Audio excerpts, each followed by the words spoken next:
One nation one election की बातें तो होती है, one nation one education, one nation one health policy, इस तरह की बातें क्यों नहीं होती? राजा और रंक का बेटा एक ही प्रकार के स्कूलों में क्यों नहीं जाएगा, ये बातें क्यों नहीं होती? किसानों की एमएसपी को लेकर सवाल उठता है, वो अलग अलग राज्यों में क्यों है?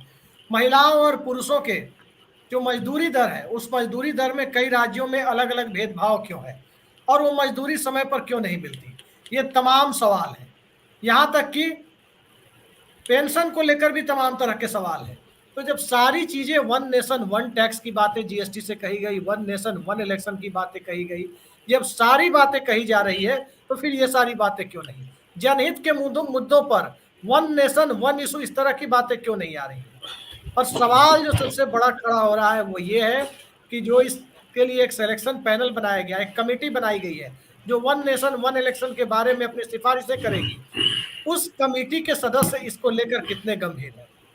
उस कमेटी के अध्यक्ष रामनाथ कोविंद जो पूर्व राष्ट्रपति हैं वे हैं। इस कमेटी में गृह मंत्री अमित शाह, जाने माने वकील हरीश साल्वे, वरिष्ठ नौकरशाह और 15वें वित्त आयोग के अध्यक्ष रहे एनके सिंह, राष्ट्रपति के सचिव यानी रामनाथ कोविंद के समय उनके सचिव रहे संजय कोठारी, जो सचिव होने के नाते उनको सैल्यूट किया करते होंगे, अब उनकी बराबरी में उनके साथ इस कमेटी में वो भी बैठेंगे।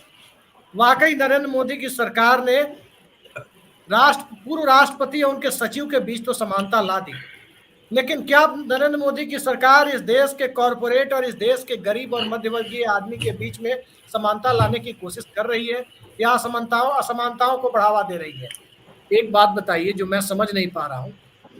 वन नेशन वन इलेक्शन की बातें तो हुई, एक कमेटी के बारे में मैं आपको बता दूं, लॉ कमीशन के चेयरमैन थे जस्टिस बीएस चौहान।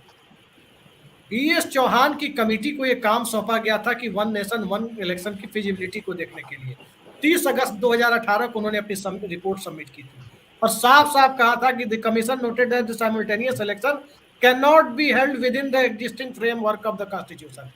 मौजूदा संवैधानिक व्यवस्था में यह संभव नहीं है, केंद्र से लेकर राज्य तक संशोधन करने होंगे, आधे राज्यों के द्वारा सबसे पहले उनका रेटिफिकेशन कराना होगा, 2/3 बहुमत से आधे राज्यों की विधानसभा में। और उसके बाद उन्होंने 3 फार्मूले सुझाए थे। पहला फार्मूला कि जिनके इलेक्शन चुनाव के साथ साथ हो रहे 1 साल के अंदर है उनको किसी तरह से करा लिया जाए। दूसरा फार्मूला उन्होंने कहा कि नहीं, 2.5 साल के अंतराल पर 2 फेज कर दिए जाए राज्य विधानसभाओं के, कुछ लोकसभा के साथ हो जाए और जो नहीं हो रहे हैं वो दूसरे 2.5 साल के बाद या 3 साल के बाद, जब भी ज्यादातर राज्यों का टर्म पूरा होता है उनके साथ बाकियों को भी राजी करके करा दिया जाए। और तीसरा जो इन तीनों में सबसे व्यवहारिक सुझाव लगता है जो उन्होंने दिया था बीएस चौहान कमेटी ने, वो ये दिया था कि 1 साल में जो अलग अलग समय में चुनाव होते हैं, जैसे मान लीजिए कि जनवरी में कहीं का हुआ, मई में अब कर्नाटक का हुआ, फिर लास्ट में आपको 5 राज्यों का हो रहा है, इस तरह के चुनाव होते हैं पूरे साल में एक ही बार इनके चुनाव हो, यानी हर साल जो भी विधानसभा चुनाव हो वो एक बार में करा लिया जाए। शायद ये आइडिया थोड़ा व्यवहारिक था बाकी दोनों से। और इसके साथ साथ जो उन्होंने महत्वपूर्ण बात कही, जिसको थोड़ा सा अव्यवहारिक भी लग सकता है, कि नो कॉन्फिडेंस मोशन के संबंध में एक रिजोल्यूशन, एक नया कानून लाया जाए। वो कानून ये हो कि जो भी व्यक्ति नो कॉन्फिडेंस मोशन पेश करे वो वैकल्पिक सरकार का खाका भी साथ साथ पेश करे, ताकि यदि लोकसभा में सरकार गिर जाए तो वैकल्पिक सरकार गठित हो जाए। ये नहीं कि बीच में सरकार गिर गई तो चुनाव करा लिए, यानी कि आपके पास सरकार बनाने का फॉर्मूला नहीं है तो आप अल्पमत सरकारों को अल्पमत में होने के बावजूद चलते रहने दें। बड़ा यूनिक फार्मूला था, सुनकर किसी को हंसी आ सकती है। खैर, लॉ कमीशन की सिफारिशें थी, वो बात की बात है। आपको क्या लगता है ये विचार कितना व्यवहारिक है? देखिए, ये विचार कितना व्यवहारिक है इस पर लंबे 2-3 दिनों से लगातार बहस चल रही है, लंबी लंबी बहसें हो रही हैं। मैं विस्तार में जाने से पहले एक मजेदार बात पूछना चाहता हूं, आप सब विद्वज्जनों के ध्यान में भी लाना चाहता हूं कि अगर सचमुच में वन नेशन वन इलेक्शन हो गया, एक देश एक चुनाव, तो ये जो ऑपरेशन लोटस के तहत सरकारें गिराई जाती हैं राज्यों में और उसके बाद जो उपचुनाव होते हैं वो कैसे होंगे? शायद नरेंद्र मोदी और अमित शाह जी ने ये सोचा नहीं होगा कि उनके सबसे प्रिय शगल का क्रियान्वयन संभव नहीं होगा इसमें, क्योंकि अगर आपने एक बार चुनाव की बात तय कर दी है तो बीच में सरकारों को गिराकर जो उपचुनाव होते हैं, जैसे कर्नाटक में हुआ, मध्य प्रदेश में हुआ, वो कैसे संभव होगा?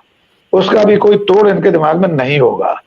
दूसरी बात यह है कि इस वक्त नरेंद्र मोदी सरकार, खुद नरेंद्र मोदी जिस तरह से लगातार विफलताओं का सामना कर रहे हैं, उन्हें हेडलाइन मैनेजमेंट का ही सहारा लेना पड़ रहा है। उन्हें ये समझ में आ रहा है कि उनका समर्थक तबका तो ऐसा है, वो उसने आंखों पर पट्टी बांधी नहीं है, उसने आंखों की पट्टी की वेल्डिंग कराई हुई है। सर अभिषेक जी, पट्टी बंधी होती थोड़ी बहुत सरकती, लेकिन वो तो वेल्डिंग की हुई है, उसको बाकायदा इलेक्ट्रिक वेल्डिंग कटर से ही कटवाना पड़ेगा। इसलिए सत्ता में बैठे लोग जानते हैं कि वे कोई भी प्रस्ताव रखें, उनके समर्थकों को उनको हुआ हुआ करना ही है, उन्हें समर्थन में हाँ हाँ कहना ही है, और उसके लिए सारे तर्क बलाए ताक रखकर सरकार के साथ खड़े हो जाना है। ये बिल्कुल निर्धारित सत्य है जो वे जानते हैं। अब इसकी जो व्यावहारिक परेशानियां हैं, जो सरकार तर्क दे रही है कि खर्चा बहुत होता है अलग अलग चुनाव कराने से, तो एक साथ चुनाव कराने से भी कोई खर्चा कम होने वाला नहीं है। दूसरी बात, जितना सरकारी अमला लगता है, क्या हमारे पास इतना अमला है? अभी तो जब एक राज्य में चुनाव होता है तो दूसरे राज्यों के से पैरामिलिट्री फोर्सेस बुलाए जाते हैं, राज्यों से आईएएस आईपीएस ऑफिसर्स और एक्सपेंडिचर ऑब्जर्वर बन के एक राज्य से दूसरे राज्य में जाते हैं। जब पूरे देश में एक साथ चुनाव होगा, वो भी लोकसभा और विधानसभा का एक साथ, तो ये अमला कहां से आएगा? सिपाही से लेकर पैरामिलिट्री फोर्स से लेकर ऑब्जर्वर तक, आईएएस आईपीएस तक, रेवेन्यू के एक्सपेंडिचर ऑब्जर्वर तक, ये कहां से आएंगे? तो सरकार ने सिर्फ एक जुमला फेंक दिया है, और अब जब उसकी व्यावहारिक परेशानियां सामने आ रही हैं तो सरकार को खुद सूझ नहीं रहा होगा।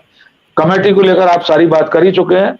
मैं एक विनम्रता से बात कहना चाहता हूं, हरीश साल्वे की तीसरी, चौथी, पांचवी शादी से हम सबको कोई ऐतराज नहीं है, वो उनके निजी जीवन का विषय है। लेकिन अगर उनकी शादी में भारत के 2 भगोड़े शामिल होते हैं और वो व्यक्ति हमारी इस सबसे महत्वपूर्ण कमेटी का सदस्य बनाया जाता है प्रधानमंत्री की ओर से, तो ये सवाल उठाया जाना वाजिब होगा कि जिन्हें हम नहीं ढूंढ पा रहे हैं, हमारी सरकार नहीं ढूंढ पा रही है, वे भगोड़े हैं, वे हमारी सरकार की एक सबसे बड़ी कमेटी का मेंबर है, उसमें से एक व्यक्ति, और उसकी शादी में भी भगोड़े शामिल हो रहे हैं।